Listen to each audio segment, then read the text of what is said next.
Hello everybody, it's Foo here, and today we have another video in our Why We Need series for Ultra Sun and Ultra Moon.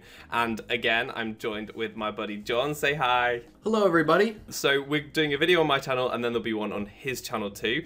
Today we're going to be considering Mega Evolutions, and I think we should be getting them for the Johto starter Pokemon. John, what are we going to be considering on your channel? On my channel, we're going to be looking at why we should get, and why we need, that is, 4th generation starter Mega Evolutions in the new games. Brilliant. So let's get on with this video.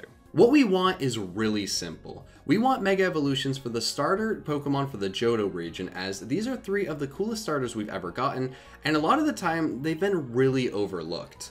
Meganium is a Pokemon that I don't particularly love, but I do think a Mega would really make it a lot better, and the other 2 Pokemon are starters I really treasure, and I think getting a new form would be really cool in the new games. So why might this happen? Well, really, we were looking at the other Mega Evolutions, and the Generation 1 and Generation 3 starters have already got Mega Evolutions, and it's kind of weird that they haven't touched other starters. So that was one of the main reasons. We just thought that the other starters kind of would warrant Mega Evolutions. Also, it's really clear that Mega Evolutions were a very popular concept for this series, and in recent times, definitely one of the most favourite of all the new mechanics. So, for example, in comparison to Z-moves, these just aren't as preferred by people in general. I did a poll actually over on my Twitter, and it definitely showed that Mega Evolutions were people's favourites out of a few new mechanics. So I think it makes sense for the Pokemon Company to go back to Mega Evolutions because they are definitely a fan favourite. And then the final point is that there have been some tenuous leaks recently from an apparently relatively reliable source who predicted some things in Pokemon Sun and Moon, that there were going to be certain things affecting Generation 2 Pokemon. Now, this came a bit out of left field because Generation 2, there's not really any pointers to it being involved in the Sun and Moon story, so why would it be involved in Ultra Sun and Ultra Moon? But there are pointers to say that there might be Alolan forms of some of the Johto Pokemon, and therefore, if they're doing that, well, maybe they'll do Megas for them as well. So how could this be implemented in the new games? Well, we found some really cool Pokemon designs for potential Johto starter Mega Evolutions, and we've used them to base kind of the stats and mechanics off so that we could just have a bit of a theory modding and just get excited about the concept of Johto Mega Evolutions. So in terms of Meganium, this Pokemon it's really quite pitiful. A lot of people think that it's the worst final evolution for all the starters in all the generations, so the Mega has to be good. And I really like this design. I think it's wicked. It's got even more leafage, even more petals. It's gotten bigger and bulkier. It looks like it's got this face visor that's protecting its face. So I think that it's definitely going to be bulkier. So what I've done is allocated 35 extra points to both its defense and special defense. And this makes sense. So when Pokemon Mega Evolve, they get basically 100 extra base stats. So I'm allotting a lot of them into the defenses of Meganium. And then I'm going to be giving a little bit less to its attack and special attack, so 13 each. Meganium has quite equal attack and special attack, and also quite equal defense and special defense, so I thought when it Mega Evolves, that would probably be reflected there as well, so that its attack and special attack are relatively equal, and its defense and special defense are relatively equal too. Doesn't look like it gets any faster though, but I think with this this spread, it just matches the design very well. I think it will keep its grass typing. I don't think that will change. It still looks just like a grass type really, and it will get the regenerator ability. I think this makes sense because there are more leaves. If it gets damaged, it can grow some more leaves back, and I think that that would make a really cool Mega Meganium. Moving on to Mega Typhlosion, the design for this just looks so incredibly fierce, and it looks like something that would be an incredibly powerful Pokemon. And Typhlosion was decently powerful, but it really only had one stat above 100 and its speed was at 100. So with an extra 100 base stat total on top of this really powerful looking guy, we made sure to put 50 straight away into special attack, as this guy is definitely going to be dealing out some massive hits.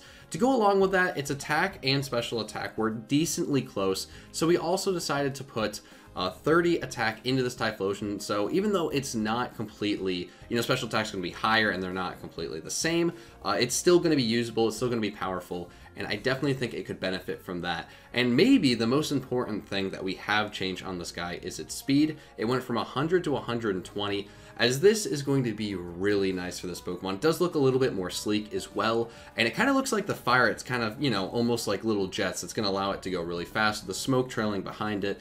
So we made sure to make this thing a little bit faster, a little bit more powerful, but it doesn't look like it's any bulkier at all. There's nothing in this design that would make me think it needs more defenses, and obviously the HP stat never changes. So that's where we concentrated all the stats, and we're not changing the typing for this guy.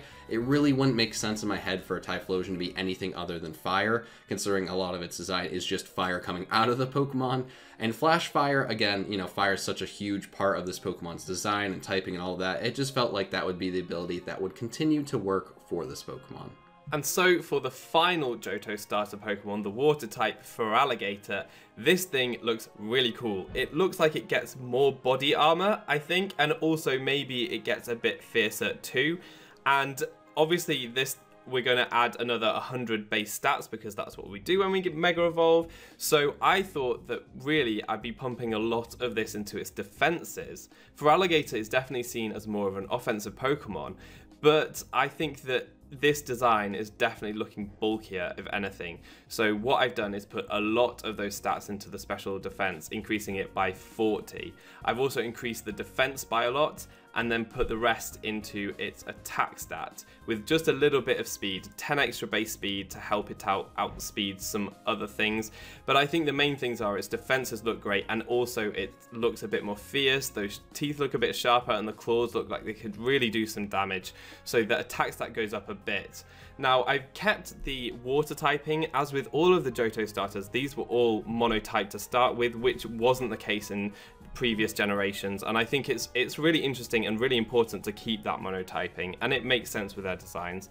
And I think that Sheer Force, the ability, which is Feraligatr's hidden ability already, really makes sense too. It's a great ability, and it doesn't look like it would lose that great ability from Mega Evolving. So that's why I've proposed this for Mega Feraligatr. These Mega Evolutions would be so freaking awesome. And I just want to start off with Meganium, because I've given this Pokemon, a lot of crap in the past. It's not that great right now, and it would need a lot of work done to make this thing really usable in competitive play in whatever format you're going to use it in. And giving it this bulk, and especially Regenerator, would do just that. Its attack and special attack are very usable at this stage with 112 and 113 respectively. You can definitely do some damage, and even if you're invested just into the defenses, it's still going to hit decently hard, and those defenses are going to be very, very nice. Grass isn't a incredible defensive typing, but it's not a poor defensive typing at all. It's very solid, and the fact that this thing can take a hit and switch back out of there and still gain its recovery, and it still has options in its move pool to gain some recovery, I think this thing would be really, really nice and would see a lot of usage. Moving on to Typhlosion, I really do like what we did here, as that special attack stat is just going to be devastating. Nothing wants to take a Fire Blast from this thing, especially if it got a Fire or a Flash Fire boost before that. And just having it on your team is going to make people so afraid to click a Fire move. The 120 speed is essential for this thing, as it's really going to allow it to outspeed different things, and it's going to make up for the fact that it can't have a different item with it. And moving on to Feraligatr, I really love that we have extra bulk in this thing. It just might be my personal preference, but before this thing got Sheer Force, I loved using it as a super bulky setup mon, and now it has all of that bulk put right in. You don't even have to invest in it, which you still can, but you don't need to, and I feel like it adds a little bit more versatility to this Pokemon in general. And it's just going to be an even better Pokemon than it was when it was already pretty good. Yeah, I completely agree.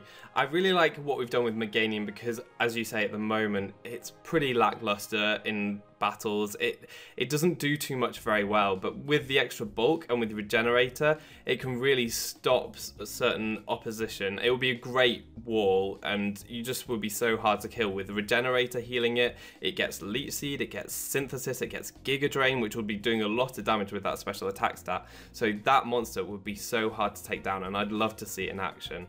With Typhlosion, again, I completely agree. It's so powerful.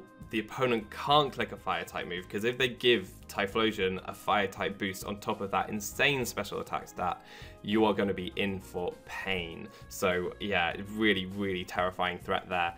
And for Alligator, as you say, it has so much bulk, and you can just set up in the other Pokemon's face with this set. Like, it has so much defense, and you can set up Swords Dances or Dragon Dances to boost that attack stat even further, and you don't have to worry about being taken out because you can survive so many hits. So I think that this gives a really diverse Mega Evolutions for the Johto starters, because we've got bulky Meganium, we've got a setup for Alligator, and we've got raw power in Typhlosion. I think that they're really interesting choices to make, and I love that they're representing the fire, water, grass starters as they should be seen in their purest form, no secondary typings, just on the merits of them being awesome. So I really think we've done a good job here.